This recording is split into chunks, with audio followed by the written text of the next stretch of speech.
चलिए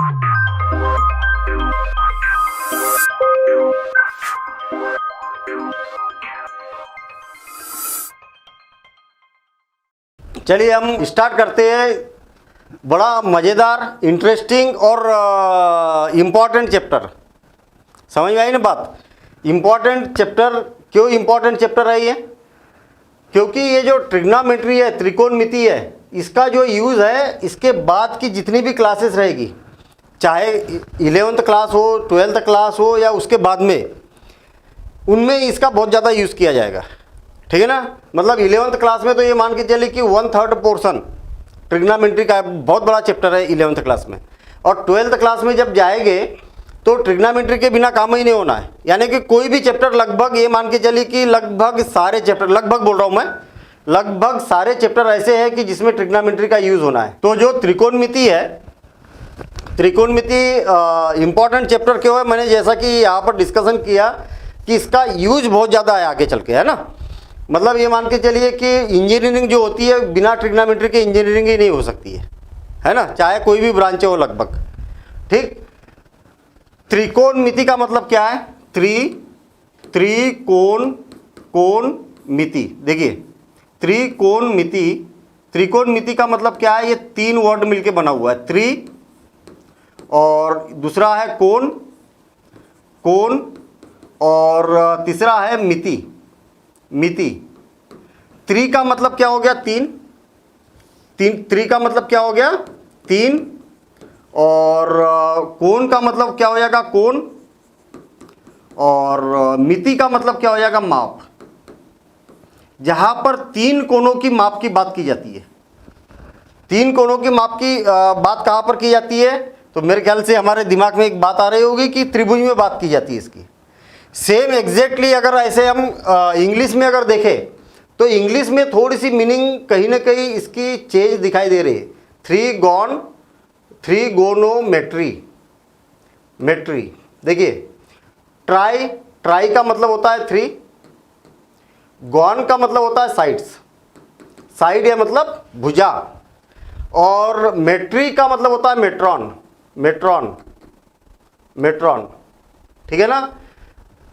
3 साइड्स, मेट्रॉन का मतलब होता है मेजर। क्या होता है इसका मतलब? मेजर, मेजर यानी कि माप। थोड़ा सा यहां पर ये समझ में आ रहा है कि 3 कोनों के माप की बात की जा रही है। यहां पर 3 कोनों के माप की बात की जा रही है। और इंग्लिश में अगर देखा जाए तो 3 साइड्स, 3 भुजाओं की माप की बात की जा रही है यहां पर, 3 साइड्स। सेम ऐसे ही अगर देखा जाए तो हमने एक चैप्टर पढ़ा था त्रिभुज, त्रिभुज, और इसको इंग्लिश में क्या बोला जाता है? ट्राइंगल बोला जाता है। क्या बोला जाता है? ट्राइंगल। देखिए, ट्राई का मतलब 3 और एंगल का मतलब कोण।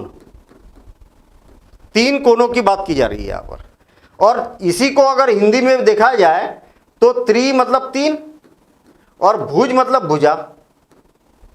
देखिए, हिंदी मीनिंग अलग निकल रही है, इंग्लिश मीनिंग यहां पर अलग निकल रही है, जबकि ट्रांसलेशन हुई है। ओवरऑल अगर देखा जाए तो आप त्रिभुज बोलिए चाहे ट्राइंगल बोलिए, अगर मेरे पास में अगर मान लिया जाए कोई एक ट्राइंगल है यहाँ पर, सपोज करें कि एक इस प्रकार से ट्राइंगल है, इस ट्राइंगल की खासियत क्या दिखाई दे रही है आपको? कि इसमें 3 भुजाएं दिखाई दे रही है। इसमें क्या दिखाई दे रही है? एक भुजा ये है, एक भुजा ये है, और तीसरी भुजा ये है। ट्राइंगल की बात कर रहे हैं हम, या त्रिभुज की बात कर रहे हैं, 3 भुजाओं की बात कर रहे हैं, तो 3 भुजा है ना इसमें। और 3 कोणों की बात कर रहे हैं अगर ट्राइंगल की बात करें तो 3 एंगल भी है। देखिए, एक कोण, दूसरा कोण, और एक क्या हो गया? तीसरा कोण हो गया। तो आप इसको 3 भुजाओं वाली आकृति बोलिए चाहे 3 कोणों वाली आकृति बोलिए, उससे क्या फर्क पड़ेगा? एग्जैक्ट सेम इसी प्रकार से 3 कोण बोलिए, 3 कोणों की माप की बात की जाए, या 3 भुजाओं की माप की बात की जाए, तो दोनों का मतलब एक ही है। ठीक है ना? नाम जरूर अलग अलग दिखाई दे रही है, मीनिंग जरूर अलग अलग दिखाई दे रही है, लेकिन मीनिंग इसकी एक ही होती है। ओवरऑल जो ट्रिग्नोमेट्री बनी हुई है वो किस बेस पर बनी हुई है? तो त्रिभुज के आधार पर बनी हुई है। किस आधार पर बनी हुई है? त्रिभुज के आधार पर बनी हुई है। त्रिभुज भी कौन सा त्रिभुज बना हुआ है? समकोण त्रिभुज के आधार पर बनी है। कौन सा? समकोण त्रिभुज, समकोण त्रिभुज। अब समकोण त्रिभुज की अगर बात करेंगे तो मैं यहाँ पर समकोण त्रिभुज करता हूँ। देखिए मेरे ख्याल से ये समकोण त्रिभुज है, ठीक है ना। समकोण त्रिभुज और बना देता हूँ मैं समकोण त्रिभुज। तो देखिए मैंने यहाँ पर समकोण त्रिभुज इस प्रकार से बनाया, इसको मैं घुमा देता हूँ, इस प्रकार से भी समकोण त्रिभुज बन सकता है। यहाँ पर इससे रिलेटेड समकोण त्रिभुज ऐसा भी हो सकता है, समकोण त्रिभुज ऐसा भी हो सकता है, ये भी तो समकोण त्रिभुज है। क्या किया मैंने, उसको रोटेट कर दिया, उससे क्या फर्क पड़ रहा। कहने का मतलब इसमें क्या होना, एक कोण क्या होगा, समकोण होगा, यानी कि 90 अंश का कोण होगा।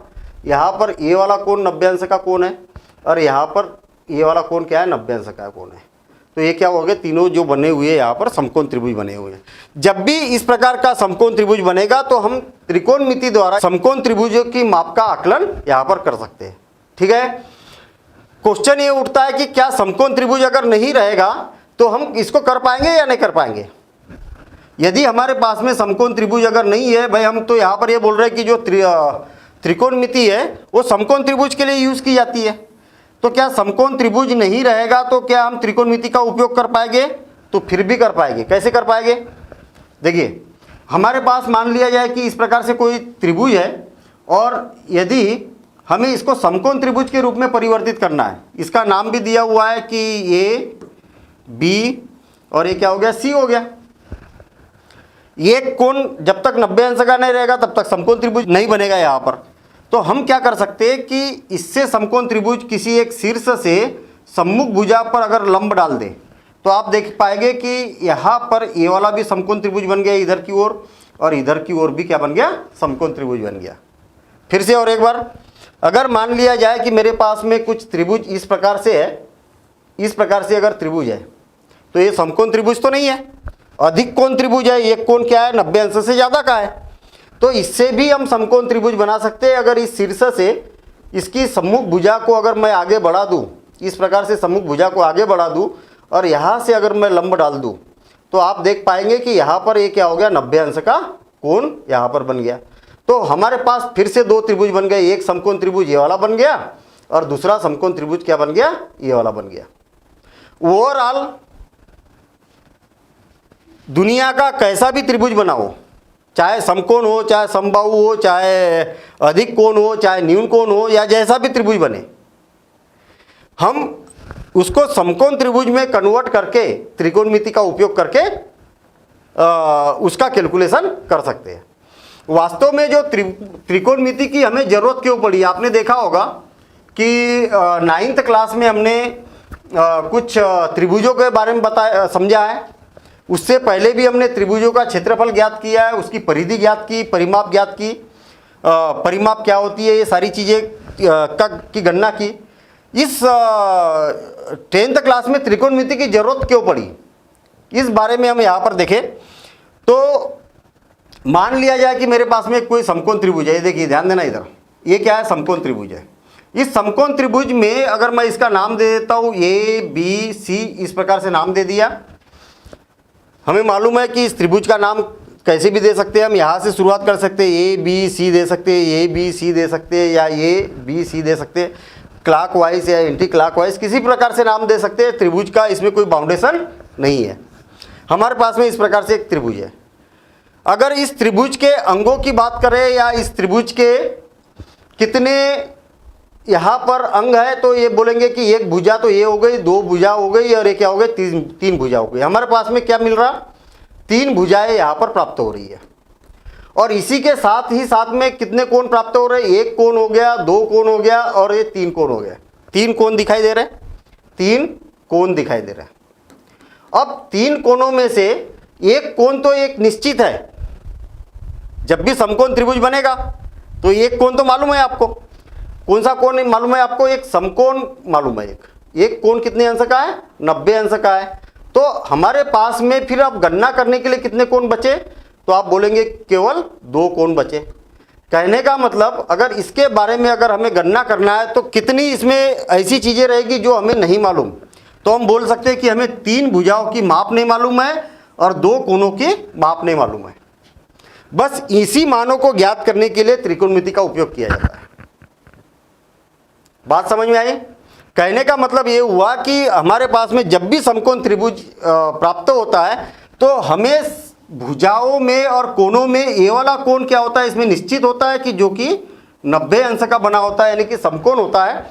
इसके अलावा बाकी भुजाओं की हमें जानने की इच्छा रहती है कि भाई इस भुजा की लंबाई की कितनी होगी, इस भुजा की लंबाई कितनी होगी, इसकी कितनी होगी, इस कोण की माप कितनी होगी, इस कोण की माप कितनी होगी। और यदि मान लिया जाए आपके पास में अगर ये कोण ये वाला दिया हुआ है, सपोज करें कि ये वाला 30 अंश का कोण है। फिर से और एक बार ध्यान देना इधर, मेरे पास में अगर एक समकोण त्रिभुज है तो आपको ये तो मालूम है कि ये वाला कोण 90 अंश का कोण है। आपको ये भी मालूम है कि कोण ए प्लस कोण बी और प्लस कोण सी, तीनों कोणों का योगफल कितना होता है त्रिभुज का, 180 अंश होता है। यदि हम त्रिभुज के तीनों कोणों को अगर जोड़ दें तो तीनों का योगफल कितना होगा, 180 अंश होगा।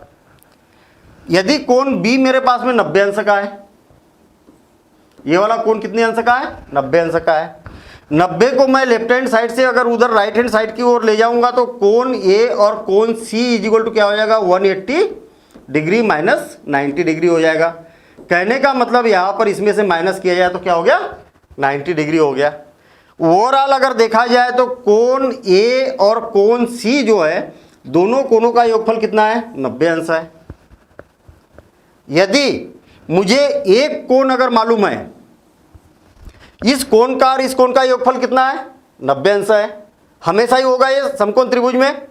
अगर मुझे ये वाला कोण मालूम है कि 30 अंश का कोण है ये, तो स्वाभाविक सी बात है कि ये वाला कोण ऑटोमेटिक कितने अंश का हो जाएगा, 60 अंश का हो जाएगा।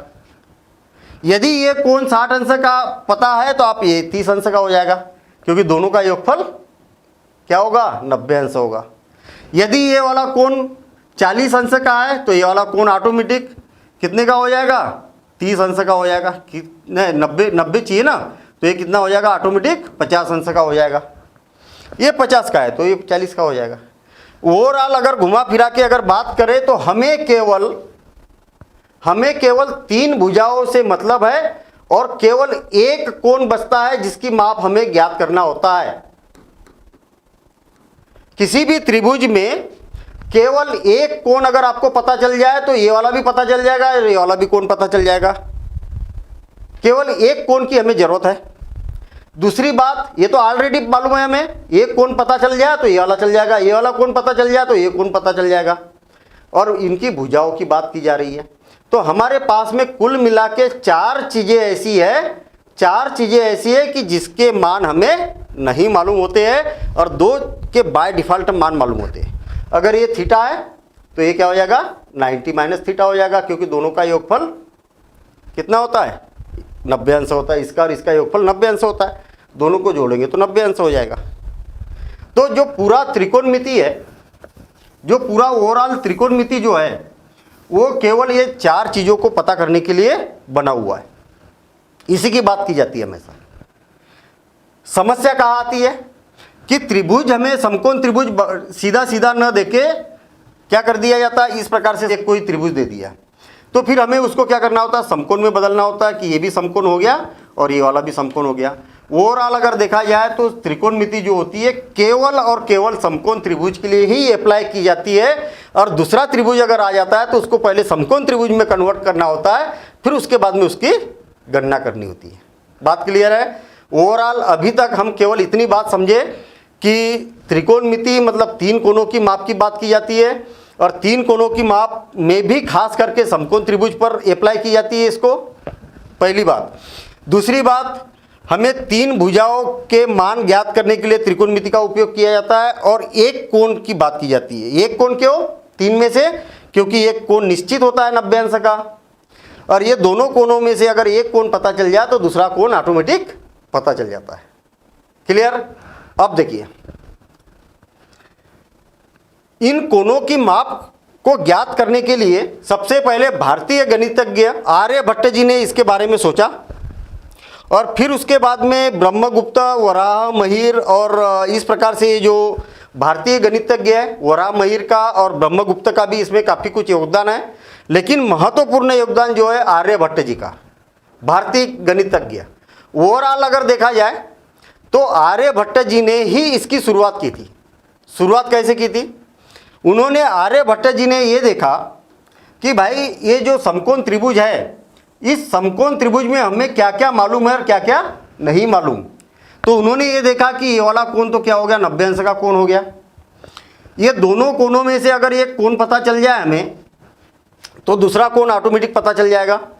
तो आर्यभट्ट जी ने देखा कि समस्या किसकी है, केवल एक कोण को ज्ञात करने की समस्या है हमारे पास में, एक कोण। और दूसरी समस्या क्या है, इनकी तीन जो भुजाएं हैं, ये तीन जो भुजाएं हैं, इन तीनों भुजाओं की माप को ज्ञात करने के लिए कोई युक्ति लगाई जाए, कोई एक तरीका लगाया जाए जिससे ये पता चल जाए। फिर इसके बाद में जोनस मुरे है, एडमंड गुंटर है, इन्होंने भी इसके बारे में क्या क्या विकास किया उसके बारे में हम अभी यहाँ पर डिस्कशन करेंगे। वास्तव में देखा जाए तो त्रिकोणमिति का हम इतना ज़्यादा यूज़ क्यों करते हैं? आप अगर देखेंगे कि दुनिया में जो भी अधिकतर चीज़ें जो दिखाई देती है आपको वर्टिकल दिखाई देती है। वर्टिकल मतलब लंबवत। अब आप देखिए कि कोई अगर आपको बिजली का पोल दिखाई देता है, सीधा खड़ा दिखाई देता है। आप कुतुब मीनार थोड़ी सी झुकी हुई है, लेकिन हम कंसीडर कर सकते हैं ये भी क्या है, एक सीधी है, हल्की सी झुकी हुई है, उसको हम अगर इग्नोर कर दें तो कुतुब मीनार भी आप देख रहे हैं कि सीधी सीधी कुतुब मीनार है ना। ये यहाँ पर कोई एक भवन दिखाई दे रहा, ठीक है, ये भी क्या है, काफ़ी ऊंचा दिखाई दे रहा और सीधा सीधा दिखाई दे रहा। वर्टिकल, जमीन के साथ में 90 अंश का कोण बना रहा। अगर ये इस पेड़ को देखें, ये काफ़ी ऊंचा दिखाई दे रहा है, ये पेड़ भी क्या है, जमीन पर एक सीधा यहाँ पर खड़ा हुआ। ओवरऑल अगर देखा जाए कि दुनिया में मैक्सिमम चीज़ें जो दिखाई देती है हमें हमेशा वर्टिकल दिखाई देती है। अगर ये दीवार है तो ये वर्टिकल है, ये छत और दीवार है, इसके बीच में भी 90 अंश का कोण है। तो 90 अंश वाली बातें यहाँ पर ज़्यादा होती है। और जब भी 90 अंश वाली बात की जाती है तो यहाँ पर एक बड़ी इंटरेस्टिंग बात हमारे सामने आती है कि इसको अगर मिला दिया जाए और मैं इस बिजली के खंबे को अगर यहाँ से देख रहा हूँ, देखिए बिजली का खंबा है, मैं यहाँ से इस खंबे को देख रहा हूँ, तो ये जमीन है, तो धरातल से ये हो गया। और मैं अगर इसको यहाँ से अगर देख रहा हूँ तो देखिए एक त्रिभुज का निर्माण हो गया। और समकोण त्रिभुज के निर्माण में अगर हम इसके भुजाओं को अगर ज्ञात कर सकते तो कितना बढ़िया काम होगा। कहने का मतलब इस खंबे की अगर ऊंचाई, इस पोल की अगर ऊंचाई मुझे अगर ज्ञात करना है और मैं त्रिकोणमिति के द्वारा अगर इसको ज्ञात कर लूंगा तो कितना बड़ा काम है। ये छोटा मोटा आविष्कार थोड़ी है। ये यहाँ पर ये कुतुब मीनार है, बिना मैं यहाँ पर खड़ा हूँ और कुतुब मीनार की चोटी को देख रहा हूँ और मैं यहाँ से अगर मान लिया जाए यहाँ खड़े खड़े कुतुब मीनार की अगर ऊंचाई को ज्ञात कर सकता हूँ बिना मापे। कुतुब मीनार की ऊंचाई पर मैं यहाँ पर टेप नहीं लगाऊंगा, यहीं पर खड़े खड़े कुतुब मीनार की ऊंचाई को ज्ञात कर लूंगा। तो कितना बड़ा काम है। और सेम इसी प्रकार से इस पेड़ की ऊंचाई ज्ञात करना है तो कर सकते हैं। अगर मान लिया जाए मैं यहाँ पर खड़ा हूँ तो ये वाली लंबाई को अगर मापना है तो कैसे मापा जा सकता है? तो टेप लगाना पड़ेगा और टेप लगाना पॉसिबल नहीं है। और नहीं है तो हम यहीं से इसको कैसे ज्ञात कर सकते हैं? ये त्रिकोणमिति को पढ़ने के बाद समझ में आ जाएगा। ये आप यहाँ पर देखेंगे कि यहाँ पर भी एक समकोण त्रिभुज बनती हुई इस प्रकार से नजर आ रहा।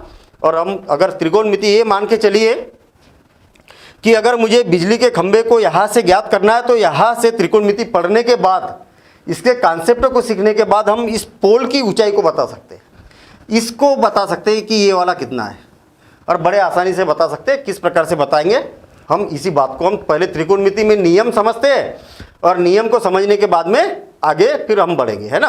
सबसे पहले जैसा कि मैंने यहाँ पर बोला कि आर्यभट्ट जी के दिमाग में ये बात आई है कि ये जो समकोण त्रिभुज है, देखिए ध्यान देना इधर, ये जो समकोण त्रिभुज है हमारे पास में, समकोण त्रिभुज है, इस समकोण त्रिभुज में इसका नाम भी मैं दे देता हूँ ए बी और इसका नाम क्या देता हूँ, सी दे देता हूँ।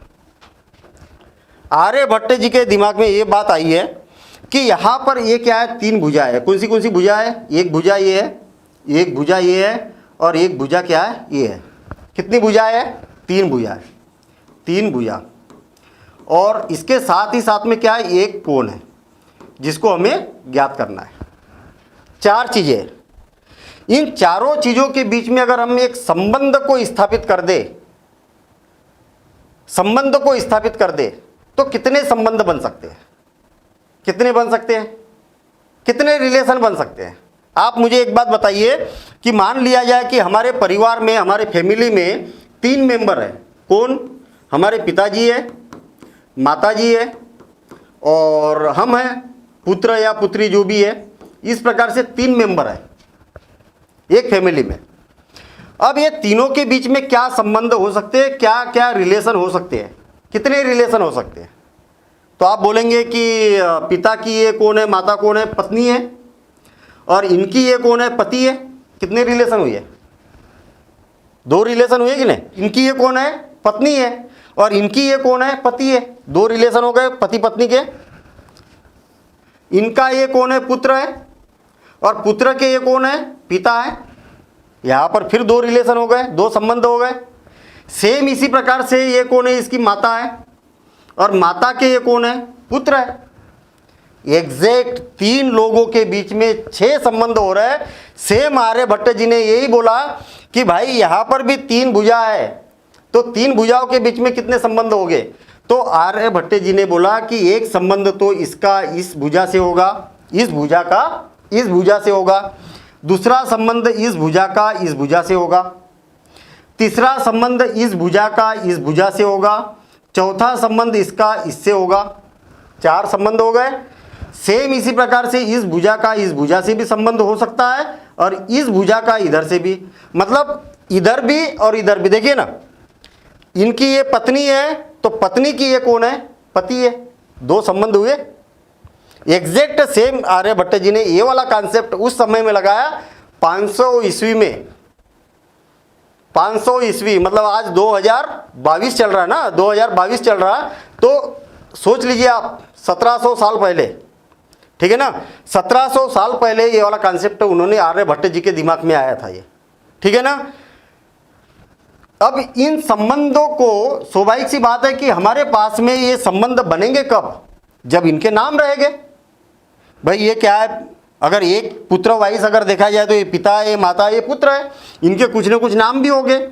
तो आर्यभट्ट जी ने बोला कि भैया पहले संबंध बनाने से पहले इन भुजाओं के नाम रख दीजिए। और आर्यभट्ट जी ने जो नाम रखे ना, वो बड़े एक अल्टीमेट तरीके से नाम रखे। वो नाम कैसे रखे? उन्होंने, आर्यभट्ट जी ने बोला कि ये जो कोण है ना, ये कोण, जो इस एक कोण को ज्ञात करना है हमें, ये वाला कोण तो मालूम है ना, ये दोनों में से एक कोण अगर पता चल जाए तो पूरी कहानी अपनी क्लियर हो जाएगी। तो उन्होंने ये बोला कि ये जो कोण के सापेक्ष हमें संबंध बनाना है, तो इस कोण को मुखिया बनाना पड़ेगा। कहने का मतलब, मान लिया जाए कि इस कोण को हम क्या कर देते, एक मुखिया बना देते। इस कोण के सापेक्ष हम मान ज्ञात करते, इस कोण के सापेक्ष हम इसके नामों को स्थापित करते। आर्यभट्ट जी ने बोला कि ये देखिए, ये जो त्रिभुज है, और त्रिभुज कोई भी चीज, जैसे अगर मान लिया जाए कि ये पेन खड़ा है, ये पेन खड़ा है, तो इस पेन का आसन कौन है? ये हाथ है ना, हाथ इसके ऊपर रखा है। हम अगर कुर्सी पर बैठे हुए तो हमारा आसन कौन है? कुर्सी है। तो सेम इसी प्रकार से ये जो त्रिभुज बैठा हुआ है, तो त्रिभुज का आसन कौन है? तो ये भुजा है, ये भुजा है। तो इस भुजा का नाम उन्होंने क्या रखा? आसन्न भुजा रखा। आसन्न भुजा। स्वाभाविक सी बात है कि ये आसन है, तो ये इसका आधार भी तो है। भाई ये मैंने अगर पेन को इसके ऊपर रखा, मैं अगर कुर्सी के ऊपर बैठा हूं, तो मेरा आधार कौन है? कुर्सी तो है। कुर्सी अगर नहीं रहेगी तो गिर जाऊंगा मैं, या कुर्सी कमजोर रहेगी तो गिर जाऊंगा। सेम आसन्न भुजा, या इसका नाम आधार भी रखा गया। ये क्या है? त्रिभुज का आधार है। आर्यभट्ट जी ने बोला कि भैया ये जो है कोण क्या है? मुखिया है। इस पूरे त्रिभुज का मुखिया बना दिया किसको? इस कोण को। इसको भी बना सकते हैं, इसको भी बना सकते हैं। मुखिया के सामने वाली जो भुजा रहेगी, देखिए इसको क्या बना दिया? मुखिया बना दिया इस कोण को। तो मुखिया के सामने वाली जो भुजा रहेगी, मुखिया मतलब मैं जस्ट हम इसको समझने के लिए बोल रहे हैं, ऐसा है ना। मुखिया के सामने वाली जो भुजा रहेगी, उस भुजा को बोला जाता है सम्मुख भुजा। क्या बोला? मेरे सामने अगर कोई है तो मैं क्या बोलूंगा? मेरे सम्मुख खड़ा है, ऐसे बोलूंगा ना। मेरे सामने अगर कोई वस्तु रखी है तो मैं क्या बोलूंगा? कि मेरे सम्मुख ये वस्तु रखी है। तो सेम इसी आधार पर इस थीटा के सामने वाली भुजा को उन्होंने सम्मुख भुजा बोला। क्या बोला? सम्मुख भुजा। और इसका दूसरा नाम जो रखा है वो क्या रखा है, देखिए ना, मैंने ये पेन रखा है तो ये क्या लंबवत है क्या? वैसे भी मेष में लंब किसको बोलते हैं? जो 90 अंश का कोण बनाता है। तो ये वाली भुजा इस भुजा के साथ में 90 अंश का कोण बना रही है, और वैसे भी ये लंबवत दिखाई दे रहा है। जो हमने अभी यहाँ पर पेड़ वगैरह बनाए थे, जो टावर बनाया था, वो कैसे थे? लंबवत थे। तो इसीलिए इसका नाम लंब भी रखा गया। क्या रखा गया? लंब। अब आर्यभट्ट जी ने सोचा कि ये वाली भुजा रह गई है, इस भुजा का नाम क्या रखा जाए? तो सबसे बड़ी भुजा, समकोण त्रिभुज की सबसे बड़ी भुजा है, तो सबसे बड़ी भुजा का नाम रख दिया जाए कर्ण। कर्ण, जिसको हाइपोटेन्यूज बोला जाता है, इसको बोला जाता है आधार मतलब बेस, इसको बोला जाता है लंब मतलब परपेंडिकुलर। परपेंडिकुलर, ठीक है, परपेंडिकुलर। और इसको बोला जाता है हाइपोटेन्यूज। क्या बोला जाता है? हाइपोटेन्यूज मतलब कर्ण। कर्ण मतलब ऐसा भी याद रख सकते हैं आप, महाभारत में सबसे बड़ा, पांडवों का बड़ा भाई कौन था? कर्ण था, वो सबसे बड़ा था। यहाँ पर त्रिभुज में भी तो सबसे बड़ा कौन है? कर्ण है। सबसे बड़ी भुजा होती है ये वाली भुजा, तो इसका नाम क्या रखा गया? कर्ण रखा गया। अब आर्यभट्ट जी ने बोला कि भैया इनके बीच में कुछ न कुछ संबंध होना चाहिए। क्या होना चाहिए? संबंध होना चाहिए। और संबंध कितने होना चाहिए? तो 6 संबंध होना चाहिए। इसका इससे, इसका इससे, इसका इससे, इसका इससे, और इसका इससे, और सेम इसका इससे संबंध होना चाहिए। तो इन्होंने जो संबंध स्थापित किया, थोड़ा सा पहले उसको अलग लैंग्वेज में किया, फिर धीरे धीरे जैसा कि मैंने अभी यहाँ पर दिखाया कि एडमंड गुंटर जी है, जोनास मुरे है, इनका भी काफ़ी योगदान है उसमें। लेकिन शुरुआत जो की आर्यभट्ट जी ने की, आर्यभट्ट ने इनके क्या किए? नाम रखना चालू किए। और नाम कैसे रखे? सबसे पहले रखा ज्या। ज्या नाम, पहला नाम क्या रखा उन्होंने? पहले संबंध का नाम रखा ज्या। वास्तव में ज्या का पहले नाम जो था अर्ध ज्या था, अर्ध ज्या, या जिसको अर्ध जीवा भी बोला जाता है, अर्ध जीवा। ये नाम रखा गया पहले, अर्ध ज्या या अर्ध जीवा। फिर उसके बाद में ये काफ़ी ज़्यादा बड़ा नाम लगने लगा, तो आर्यभट्ट जी ने बोला कि यार छोड़ो, ये इतना बड़ा नाम न रख के हम क्या करते, इसका नाम ज्या रख देते, पहले संबंध का नाम। दूसरे संबंध का नाम फिर धीरे धीरे डेवलप हुआ, और फिर दूसरे संबंध का नाम रखा कोज्या। ध्यान देना इधर, ये बड़ी महत्वपूर्ण बातें हैं। जब हम क्वेश्चन करते, कई बार क्वेश्चन आते हैं, तो ज्या, जीवा, कोज्या, स्पर्श जा, कोटि स्पर्श जा। कई बार बच्चे 12th क्लास तक पहुंच जाते हैं, 12th पास भी हो जाते हैं, उनको कोटि स्पर्श जा पता ही नहीं रहता कोटि स्पर्श जा है क्या। वास्तव में पहला जो संबंध रखा वो क्या रखा? ज्या रखा। दूसरा संबंध क्या रखा? कोज्या रखा। तीसरे संबंध का नाम क्या रखा जाए? तो स्पर्श जा रखा जाए, स्पर्श जा। और फिर रखा जाए कोटि स्पर्श जा, कोटि स्पर्श जा। फिर 4 संबंध हो गए। 5वें संबंध का नाम क्या रखा? व्यू कोज्या, व्यू कोज्या।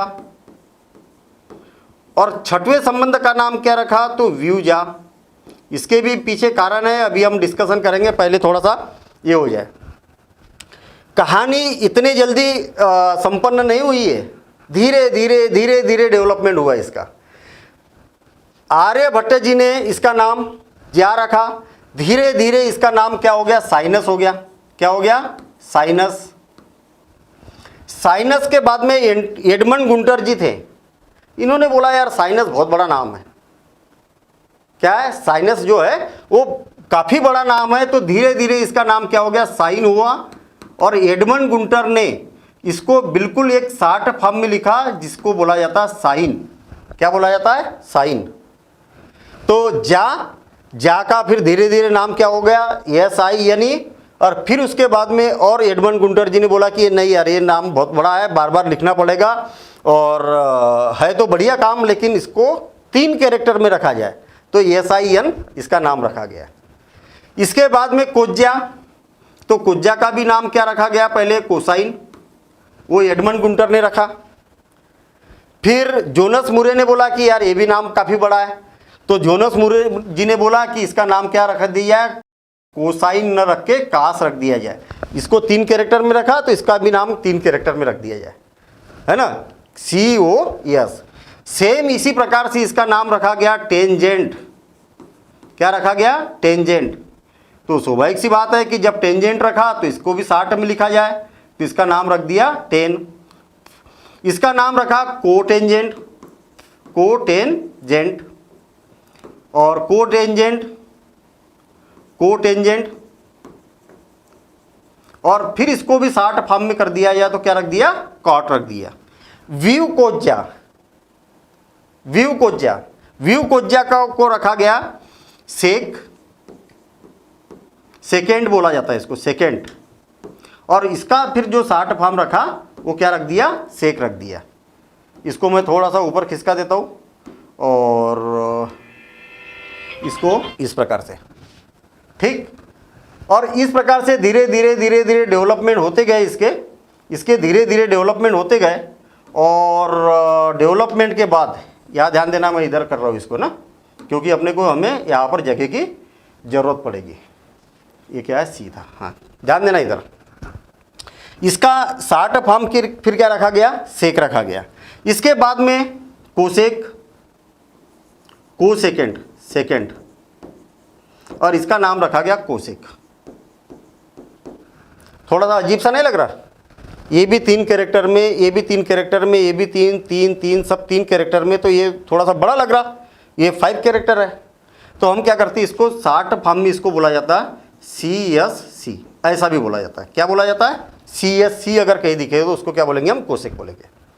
फिर से और एक बार शॉर्ट में, ये है क्या चीज़? ये जो ये मैं सब कुछ लिखते हुए जा रहा हूँ, जा, कोज्जा, स्पर्शजा, कोटि स्पर्शजा, व्यूजा, व्यू कोज्जा और व्यूजा, ये है क्या चीज़? ये जस्ट संबंध है। जैसे संबंध कैसे है?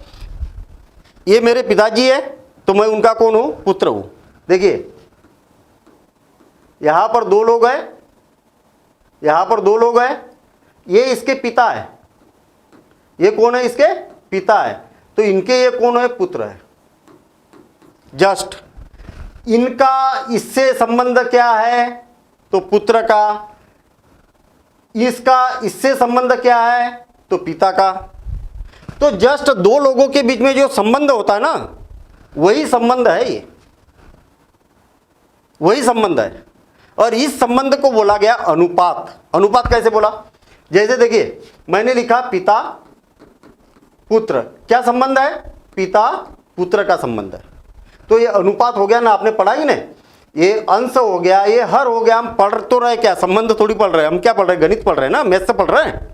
तो यहां पर क्या होगा? ये अनुपात के रूप में लिखा जाता है। जब अनुपात के रूप में लिखा जाता है तो इसी को बोला जाता है त्रिकोणमिति अनुपात। त्रिकोणमिति, त्रिकोणमिति, मिति, त्रिकोणमिति अनुपात, trigonometric, trigonometric ratio, trigonometric ratio. Overall ज्या को ही साइन बोला गया, साइन को ही ये बोला गया, ये इसको ये बोला गया। अब आर्यभट्ट जी ने यहां पर ये बोला कि भाई ये तो ठीक है, मैं साइन कास टेन काट सेक कोसेक तो कर दूंगा यहां पर, लेकिन हम ये जो संबंध स्थापित कर रहे हैं किसके लिए कर रहे हैं?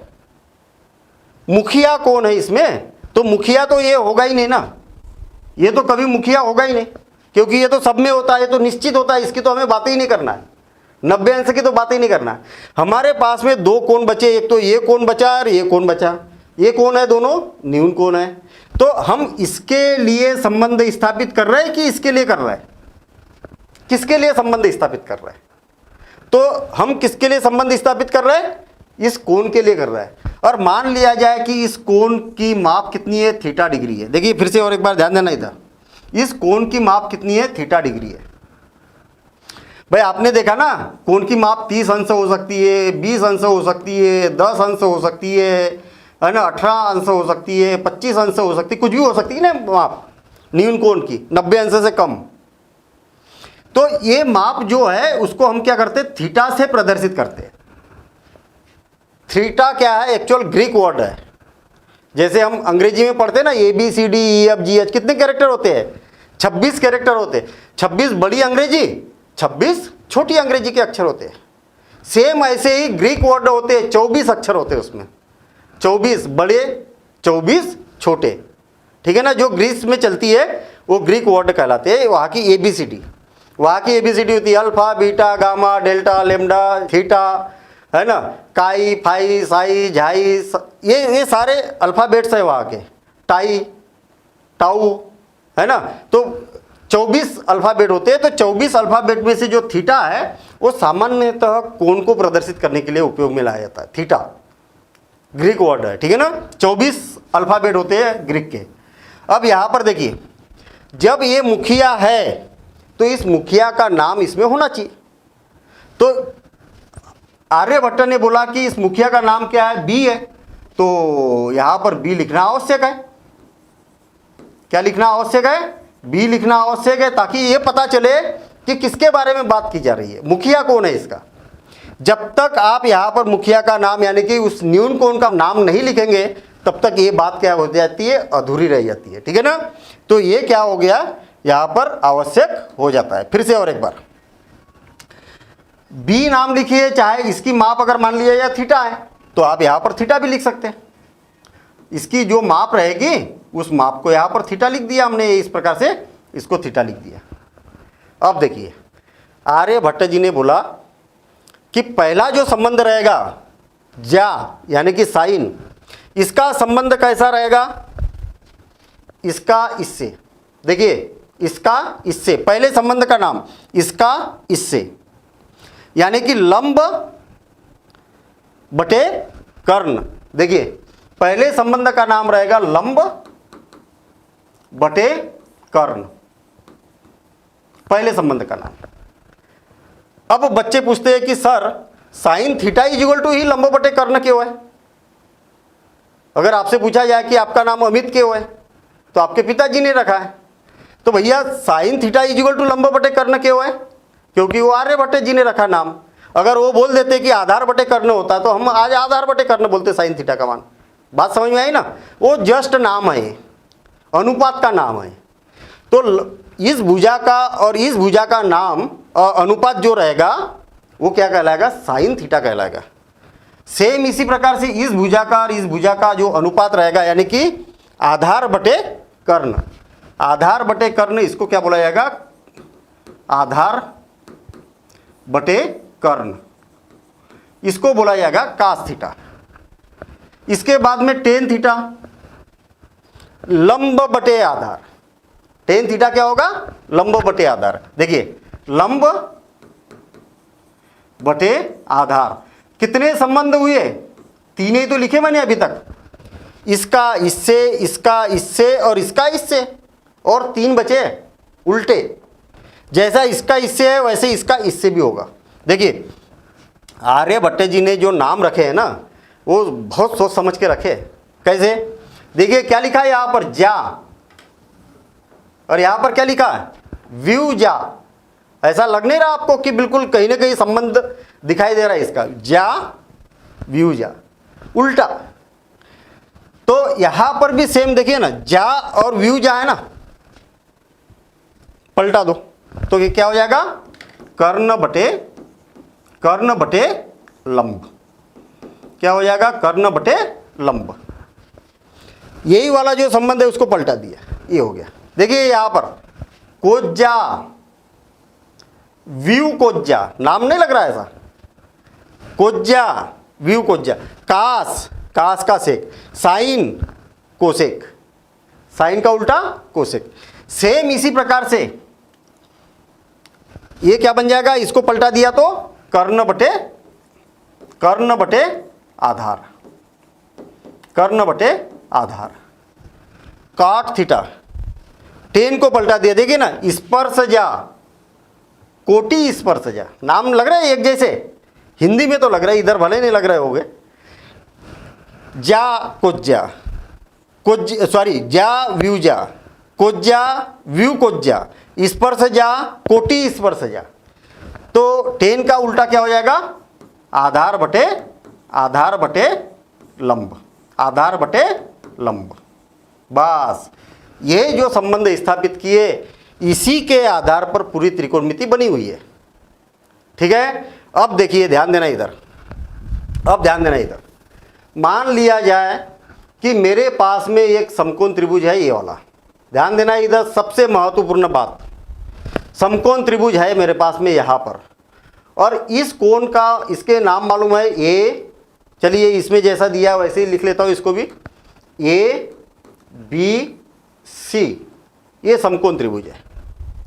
अगर ये वाला तो 90 अंश का कोण है, केवल दो ही तो कोणों की बात हो रही है यहाँ पर, ये दोनों न्यून कोण है। अगर मान लिया जाए ये वाला कोण मैं थीटा ले लेता हूँ, थीटा ले लेता हूँ, तो ये क्या बन जाएगा, लंब बन जाएगा। ये क्या बन जाएगा, आधार बन जाएगा। और ये क्या बन जाएगा, कर्ण बन जाएगा। क्या बन जाएगा, कर्ण बन जाएगा। अब मुझे एक बात बताइए कि साइन थीटा का मान क्या होना चाहिए, साइन थीटा का मान क्या होना चाहिए?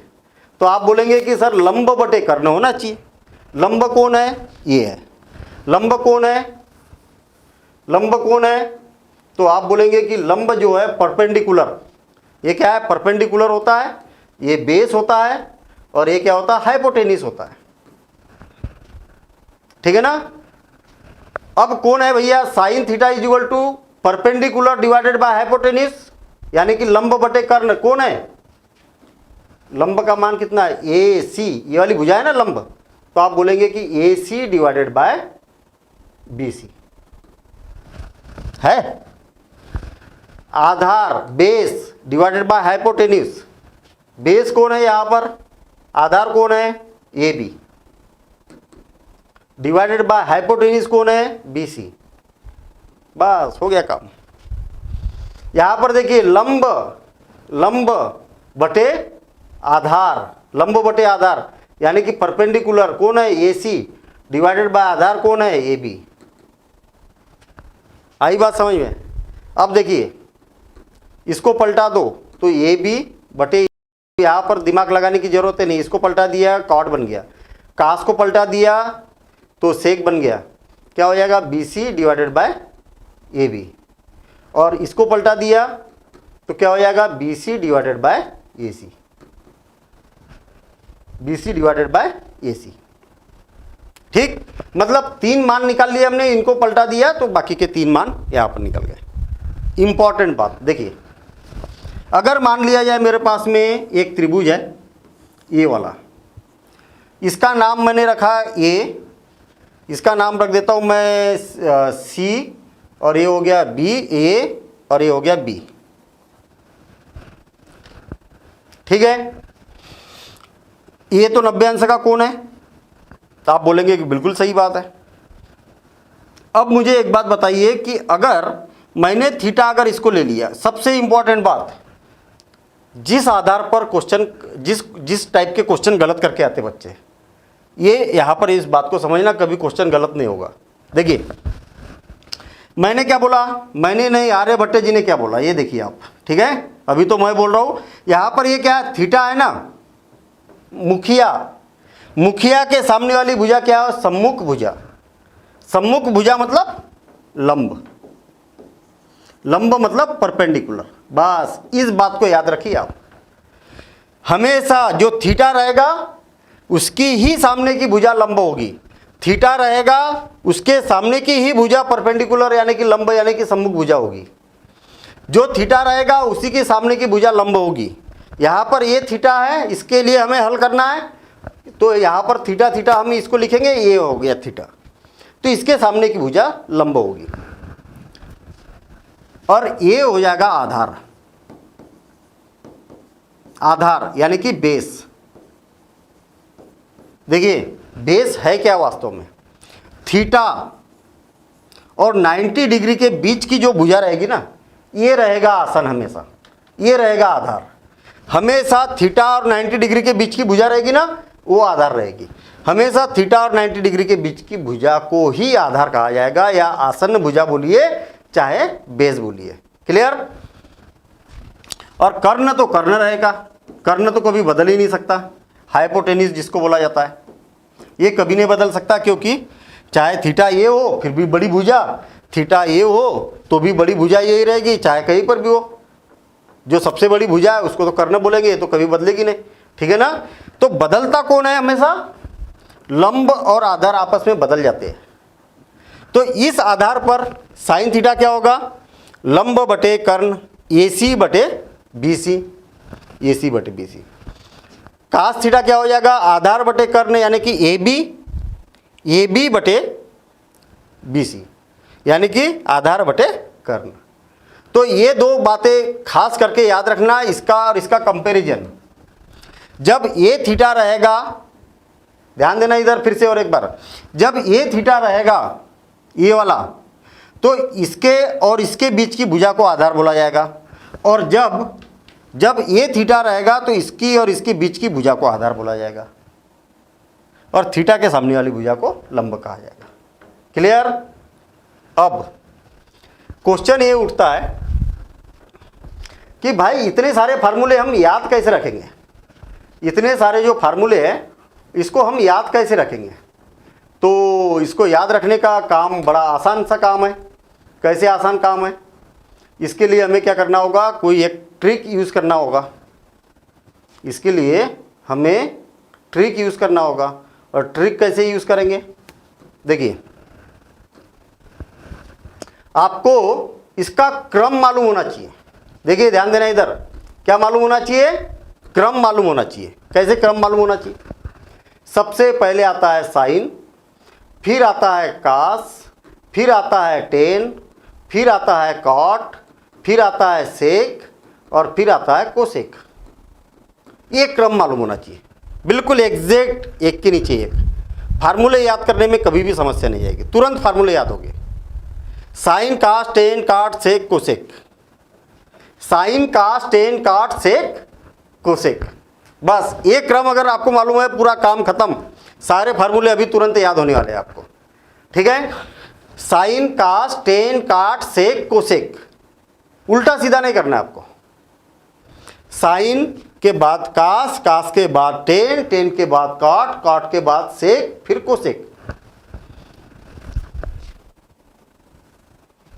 लाल बटे कक्का, लाल बटे कक्का, देखिए ध्यान देना इधर, लाल बहुत सारे तरीके हैं। लाल बटे कक्का, देखिए लाल बटे कक्का, इतना तो याद रख सकता है, लाल बटे कक्का, लाल रेड कलर वाला लाल बटे कक्का मतलब काका। काका जानते ना क्या होता है, चाचा जी को बोलते शायद काका, है ना। चलिए लाल बटे कक्का, इसको अगर याद रख लिया फार्मूले सारे याद हो गए। देखिए सबसे पहले कौन आता है, देखिए मैंने ऐसा डिवाइड कर दिया इसको। सबसे पहले कौन आता है, साइन। यहां से शुरुआत करो, साइन, यहां से ऐसा चलो, ऐसा ऐसा ऐसा ऐसा, साइन, फिर कास, फिर टेन, टेन के बाद क्या आता है, कॉट, कॉट के बाद सेक, और सेक के बाद कोसेक। बस हो गए फार्मूले याद। लाल, यल का मतलब लंब यानी कि परपेंडिकुलर, ए का मतलब आधार, और के का मतलब कक्का यानी के का मतलब कर्ण। बस ये बात याद रखिए आप, के का मतलब कर्ण। देखिए साइन थीटा लंब बटे कर्ण हो गया, देखिए साइन लिखा है ना, साइन थीटा लंब बटे कर्ण, कास थीटा आधार बटे कर्ण, टेन थीटा लंब बटे आधार, कॉट थीटा आधार बटे लंब, सेक थीटा कर्ण बटे आधार, और कोसेक थीटा कर्ण बटे लंब। बस हो गए फार्मूले याद। मैंने तो इधर देखा ही नहीं, इधर थोड़ी देखा, ये इसकी जरूरत नहीं है अभी, ये तो हमने केवल जस्ट इसको समझने के लिए किया था, ये वाला है ना। इसको क्यों लिखना अभी, इसको अभी नहीं लिखना अपने को, ये तो डायग्राम के हिसाब से चेंज होते रह गए। फार्मूले ये है, देखिए साइन थीटा लंब बटे कर्ण, कास थीटा आधार बटे कर्ण ऊपर से नीचे की ओर, टेन थीटा लंब बटे आधार, फिर नीचे है कॉट, तो इधर से चली ना ऊपर, कॉट थीटा आधार बटे लंब, सेक थीटा कर्ण बटे आधार, और कोसेक थीटा कर्ण बटे लंब। मैं आपको बता दूं कि जब एक क्वेश्चन आएगा ना, एक क्वेश्चन में सारे के सारे फार्मूले यूज हो गए एक एक साथ में, एक ही साथ में। बात समझ में आई, सारे फार्मूले एक साथ यूज होना है। अब आप सोच सकते हैं कि फार्मूलों का महत्व कितना है, मतलब एक क्वेश्चन सॉल्व कर रहे हैं तो क्या हम बगल में लिखेंगे लाल बटे कक्का, टाइम बर्बाद। मैं भी जब 10th क्लास में था, मेरे समय में तो 9th क्लास में थी ट्रिग्नोमेट्री। जब मैं 9th क्लास में था तब हमारे सिलेबस में ट्रिग्नोमेट्री 9th क्लास में थी। 9th क्लास में मैंने फार्मूलों को रटा था इसको, और रटने के बाद में फिर मैंने जब क्वेश्चन सॉल्व करने लगा था तो अरे यार ये बार बार लाल बटे कक्का, लाल बटे कक्का, है ना। कई लोग उसको ऐसा भी याद रखते, लंबू आम लाया पता नहीं कहाँ से आया, और ऐसे कुछ कुछ अलग अलग तरीके से याद रख सकते हैं। तो इतनी सारी चीज़ें क्यों याद रखना है भाई, डायरेक्ट याद होना चाहिए। तो मैंने क्या किया, इसका क्रम याद किया। देखिए क्रम कैसे याद किया, साइन कास टेन काट सेक कोसेक, बहुत बढ़िया। एक तरफ से एक क्रम याद किया मैंने, साइन कास टेन काट सेक कोसेक। बस इस क्रम के आधार पर अब फार्मूलों को कैसे याद किया, तो देखिए मैंने क्या किया कि मेरे पास में एक पेन है और भी 2 पेन है, ठीक है ना। पेन देखता हूँ मैं मिल जाए, यहाँ पर एक पेन और मिल गया, ठीक है। देखिए मैंने क्या किया, एक वर्चुअल ट्रायंगल बनाया। वर्चुअल जानते हैं ना आप, काल्पनिक ट्रायंगल बनाया, त्रिभुज। ये ऐसा बन गया, काल्पनिक ट्रायंगल बनाया मैंने, त्रिभुज बनाया ऐसा। और ये त्रिभुज मुझे दिखता है, ऐसा दिखता है सामने, ये लंब हो गया, ये आधार हो गया, और ये कर्ण हो गया, ऐसा दिखाई देता है। मैंने इसको ऐसा याद रखा। देखिए मुझे मालूम है साइन के बाद कास आता है, कास के बाद टेन कॉट सेक कोसेक, ऐसा आता है। सबसे पहले साइन, ये जो है ना इसके बटे में ये कर्ण है। देखिए ये साथ में ये कर्ण है, ये साइन थीटा इसके बटे ये, कास थीटा इसके बटे ये, टेन थीटा इसके बटे ये, ऐसा आर्डर क्रम। ये लंब है, ये आधार है, और ये क्या है, कर्ण है, ये वाला। साइन थीटा इसके बटे में ये, कास थीटा आधार बटे कर्ण, और टेन थीटा लंब बटे आधार, और बाकी के 3 पलटा दो, हो गए याद। तो लाल बटे कक्का की फिर उस दिन से मेरे को जरूरत नहीं पड़ी, फिर कभी जरूरत नहीं पड़ी। बस ऐसे ही याद रखा, लंब साइन थीटा लंब बटे कर्ण, कास थीटा आधार बटे कर्ण, और टेन थीटा लंब बटे आधार। याद हो गए। याद करने के लिए सबसे पहले आपको साइन कास टेन काट सेक कोसेक, बस ये वाला मंत्र याद होना चाहिए, है ना। साइन के बाद कास, कास के बाद टेन, टेन के बाद काट सेक कोसेक, ऐसा ये वाला क्रम याद हो तो बिल्कुल सिंपल सी बात है। मुझे ये वाला ट्रायंगल दिखाई देता है, ये समकोण त्रिभुज दिखाई देता है। मैं इसको लंब मानता हूँ, लंब, और इसको आधार मानता हूँ, और इसको कर्ण मानता हूँ। क्या होता है, साइन थीटा इसके बटे में ये, कास थीटा इसके बटे में ये, और टेन थीटा इसके बटे में ये, बस हो गया काम खत्म। यहाँ से शुरुआत करेंगे हम, लंब से शुरुआत करेंगे, इसके अपान में ये, फिर इसके अपान में ये, फिर इसके अपान में ये, ऐसा। तो इस प्रकार से हम इसको याद रख सकते हैं। तो इसको नोट करिए जरा, है ना, इसको नोट करिए और थोड़ा सा हैंड रेस कर लीजिए। थोड़ा सा मैं जानना चाहूँगा कि क्या बातें समझ में आ गई, फार्मूले याद हो गए।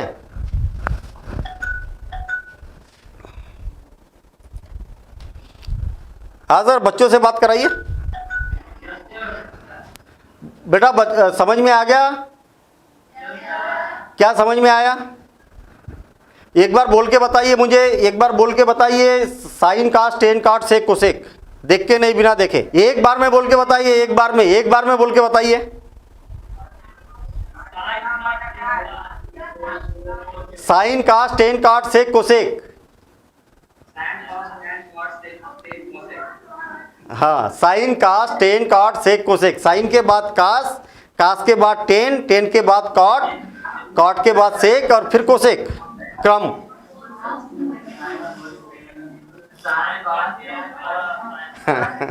Sign cos tan cot sec cosec. Practice करिए बेटा, प्रैक्टिस करिए, है ना, प्रैक्टिस करिए इसकी। अच्छा मुझे एक बात बताइए कि क्या ये फार्मूले याद हो गए? ये फार्मूले याद हो गए? लाल बटे कक्का की जरूरत तो नहीं पड़ेगी।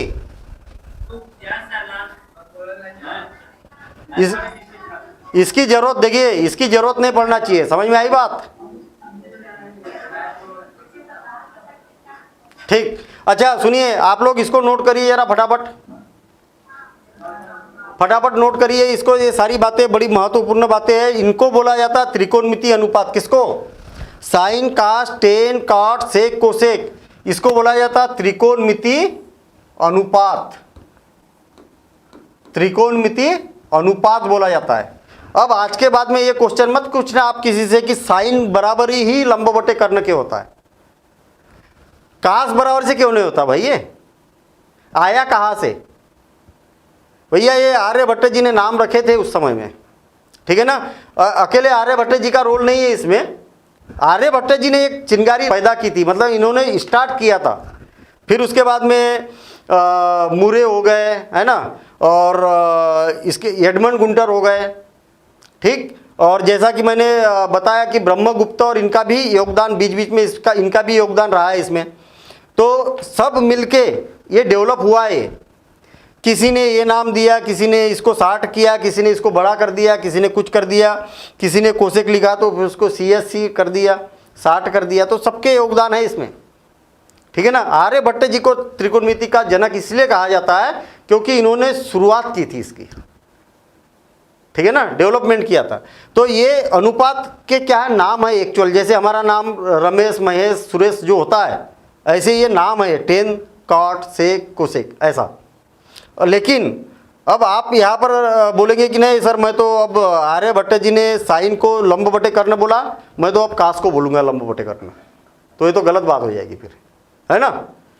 क्यों? क्योंकि पूरी दुनिया इसी को जानती है, तो हमें भी इसी को जानना पड़ेगा। तो ये आप नोट कर लीजिए जरा, इसको पूरा नोट करना, सारी चीज़ें नोट करना इसमें, है सारी चीज़ें नोट करना। यहाँ पर खास करके ये लिखना कि ये वाला थीटा कोण है ना, तब ये आधार बनेगा। 90 अंश और थीटा के बीच की ही भुजा को आधार बोला जाता है। और यहाँ पर 90 अंश और थीटा कोण है, ये वाला है, इसलिए इसको आधार बोला जाएगा। ये दोनों डायग्राम बनाना आप, और इसको भी बनाइए आप, ये वाला, ये पूरा पूरा लिखा है। आसन्न भुजा, जिसको आधार भी बोला जाता है, बेस भी बोला जाता है, सम्मुख भुजा, लंब या परपेंडिकुलर बोला जाता है, इसको कर्ण बोला जाता है। फटाफट नोट करिए, नोट हो जाए तो फिर मुझे हैंड रेस करके बता देना, है ना। हाँ हो गया सोनू सर, हो गया बच्चों का? पूरा नोट कर लिया? ठीक है ठीक है ठीक है। अब यहाँ पर ध्यान देना, फार्मूलों को याद रखने का तरीका हमने देखा। फार्मूलों को याद रखने का तरीका हमने ये देखा कि मान लिया जाए कि हमारे पास में एक समकोण त्रिभुज है, ठीक है, जिसका नाम मैं दे देता हूँ ABC। इसके नाम में कोई बाउंडेशन नहीं होती है, आप चाहे जो जैसा नाम देना चाहे वैसा दे सकते हैं। कई बार क्वेश्चन में बोला जाता है कि भैया जो B कोण है वो समकोण है, ऐसा, या A कोण समकोण है, या C कोण समकोण है, तब फिर प्रश्न के अनुसार हमें नाम दिया जाता। अदरवाइज आप हम नाम कैसा भी दे सकते, इसकी कोई बाउंडेशन नहीं है। अब थीटा अगर मान लिया जाए ये वाला कोण है, थीटा क्या है, ये वाला कोण है, तो स्वाभाविक सी बात है कि ये लंब हो जाएगा। थीटा के सामने वाली भुजा लंब, यानी कि सम्मुख भुजा, यानी कि परपेंडिकुलर। ये क्या कहलाएगा, आधार कहलाएगा, आधार यानी कि बेस। ये क्या कहलाएगा, कर्ण, कर्ण यानी कि हाइपोटेन्यूस, हाइपोटेन्यूस। अब देखिए फार्मूले याद करने का तरीका, मैं भी जब फार्मूला अप्लाई करता हूँ ना तो कैसे शुरुआत करता हूँ। देखिए थीटा के सामने की भुजा से शुरुआत करना है, यहाँ से शुरुआत करना है। साइन थीटा बराबर से इसके अपान में ये, बस यहाँ से शुरुआत करना है। कहाँ से शुरुआत करना है, जो थीटा रहेगा ना उसके सामने वाली भुजा से शुरुआत करना है। साइन थीटा बराबर से इस भुजा के अपान में ये भुजा, बस लंब बटे कर्ण। फिर उसके बाद में ये वाला, ये 1 नंबर पर रहेगा, ये 2 नंबर पर रहेगा, और फिर ये रहेगा 3 नंबर पर। बस हो गया काम। फार्मूले याद, साइन थीटा लंब बटे कर्ण, कास थीटा आधार बटे कर्ण, और टेन थीटा लंब बटे आधार। और इनको पलटा दिया, ये कोसेक थीटा हो गया, ये साइन थीटा ऐसे से ऐसा लंब बटे कर्ण, कोसेक थीटा कर्ण बटे लंब, कास थीटा कर्ण बटे आधार बटे कर्ण, और सेक थीटा कर्ण बटे आधार। कास और सेक, ये ऐसा, साइन का उल्टा कोसेक, कास का उल्टा सेक, और टेन का उल्टा कॉट। टेन थीटा लंब बटे आधार, तो कॉट थीटा आधार बटे लंब। कितना आसान काम है। लाल बटे कक्का की जरूरत पड़ रही क्या हमें? नहीं भाई, जरूरत पड़ी, आसान तरीका है लाल बटे कक्का, लेकिन टाइम बर्बाद है ना उसमें। भाई आपको टेन थीटा का फार्मूला जरूरत है, लाल बटे कक्का बनाओ, फिर उसमें देखो कि साइन, ये इतना पूरा चार्ट बनाओगे, फिर उसके बाद में आपको पता चलेगा टेन, टाइम बर्बाद होगा। डायरेक्ट ऐसे याद रखिए। देखिए अब फिर से, अगर मान लिया जाए मेरे पास में एक समकोण त्रिभुज है, ये दूसरा समकोण त्रिभुज बना रहा हूँ मैं, मान लिया जाए कि समकोण त्रिभुज है मेरे पास में ये, चलिए ठीक है, यही वाला समकोण त्रिभुज बना देता हूँ। ये बना दिया मैंने।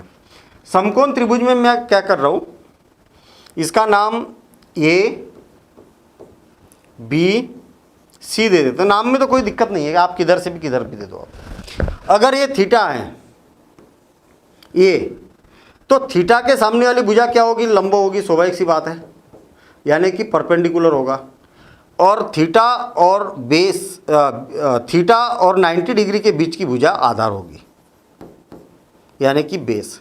ये बात याद रखना, 90 और थीटा के बीच की ही भुजा को आधार बोला जाता है। ये सबसे महत्वपूर्ण बात है, ये पूरे त्रिकोणमिति का सबसे महत्वपूर्ण भाग है ये। मतलब थीटा और 90 अंश के बीच की ही भुजा को आधार बोला जाता है, किसी भी भुजा को आधार नहीं बोल सकते, बस इस बात का याद रहे। तो ये 90 और थीटा डिग्री के बीच की। अच्छा, अब आपके दिमाग में आ रहा होगा, सर हमें कैसे पता चलेगा कि ये थीटा है कि ये थीटा है? तो क्वेश्चन में दिया जाएगा आपको, आपको बोला जाएगा कि ये वाला कोण थीटा है, या बोला जाएगा कि ये वाला कोण थीटा है। क्वेश्चन में दिया जाएगा, ऐसा बोला जाएगा, ठीक है ना। और कैसे बोला जाएगा उसको भी घुमा फिरा के अलग अलग तरीके से बोला जाता है। जैसे देखिए, आपको बोला जाए कि साइन ए का मान ज्ञात कीजिए। किसका मान ज्ञात करना है? ए का मान। इसका मतलब जो ये है ना, ये थीटा है। कौन थीटा है? ये वाला थीटा है, तो ये आधार बन जाएगा। आई बात समझ में? आपको बोला जाएगा कि टेन सी का मान ज्ञात कीजिए, इसका मतलब सी थीटा है, ये थीटा रहेगा तो ये लंब बन जाएगा। बस ये बात याद रखना है। और फिर जब क्वेश्चन करेंगे हम तो बड़े आसानी से बनेंगे क्वेश्चन, तो वहां पर फिर और बातें समझ में आती जाएगी। देखिए यहां पर फार्मूला कैसा बनेगा? थीटा के सामने से शुरुआत करना है, साइन थीटा लंब बटे कर्ण, ये तो करना ही ना, कास थीटा इसके अपान में ये, और टेन थीटा इसके अपान में। देखिए तीर के चिन्ह, ये पहले नंबर पर हो गया ना लंब बटे, ये पहले नंबर पर हो गया, ये दूसरे नंबर पर हो गया, और ये हो गया तीसरे नंबर पर। तीर बदल गया कि नहीं? पहले ऐसा तीर था, अब ये ऐसा हो गया, है ना। पहले नंबर पर ऐसा था, अब यहाँ पर ऐसा हो गया। तो इस बात का ध्यान रखना है, ठीक। तो मेरे ख्याल से एक बार हैंड रेस कर दीजिए और इस क्लास को एंड कर रहे हैं हम। हाँ, समझ में आ गया बच्चों को? बेटा एक बार बोल के बताइए मुझे, साइन कास टेन काट सेक कोसेक।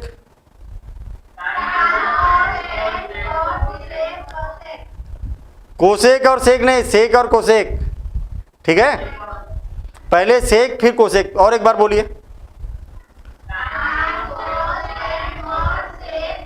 बहुत बढ़िया, ठीक है ना।